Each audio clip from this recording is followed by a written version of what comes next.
Hello दोस्तों, आज मैं आपको सुनाऊंगा सफलता की पहली सीढ़ी। एक कहानी।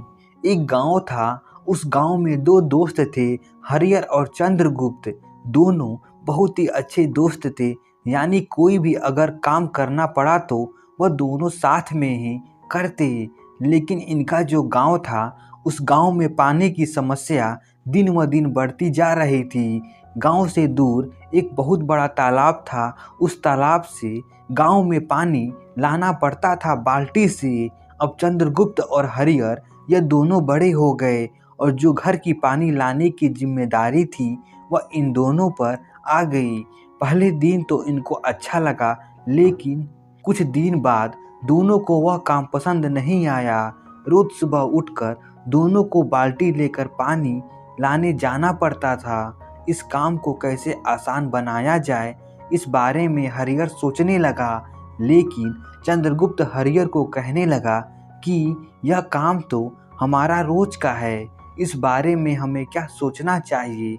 इस बात पर हरिहर वहां से उठकर अपने घर चला गया।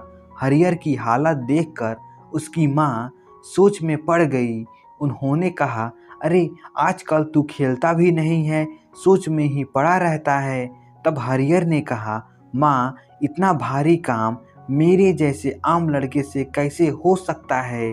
हरिहर की माँ ने कहा, भारी क्या होता है, जिस काम को हम ताड़ तड़ाव में आकर करते हैं वो भारी हो जाता है, और जो काम हम पूरे इंटरेस्ट के साथ करते हैं वह आसान हो जाता है।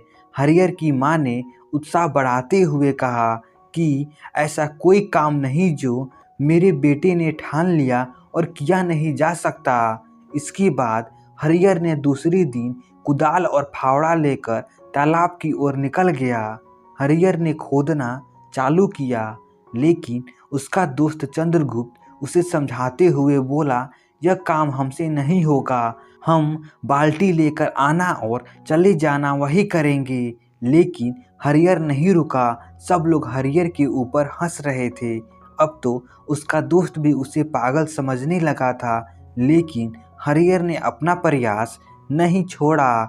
हरिहर रोज सुबह उठता था, कुछ मीटर खोदकर वापस घर चला जाता था और उसके बाद घर का पानी भरता था। जब उसकी हिम्मत टूट जाती थी तो उसकी माँ की बातें उसकी हिम्मत बढ़ा देती थी। ऐसा रोज चलता रहा। हरिहर रोज जाता था और पाइपलाइन को डालकर फिर वापस चला आता था। ऐसा कुछ महीनों तक चलता रहा और आखिरकार वह घर तक पाइपलाइन डालने में सफल रहा।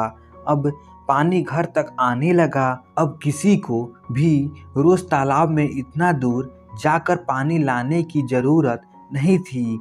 उसकी माँ भी उसके किए पर बहुत खुश थी, लेकिन उसका जो दोस्त था चंद्रगुप्त अपने आप को दोष दे रहा था कि हरिहर ने जब उसको कहा तब उसने उसकी मदद क्यों नहीं की। हरिहर भी कहने लगा कि आखिर तूने अगर उस वक्त मेरी मदद की होती तो आज यह काम बहुत जल्द हो जाता। तो दोस्तों, आशा करता हूँ यह कहानी आपको अच्छी लगी होगी। ऐसे ही मज़ेदार कहानी सुनने के लिए हमारे चैनल को सब्सक्राइब कर दीजिए।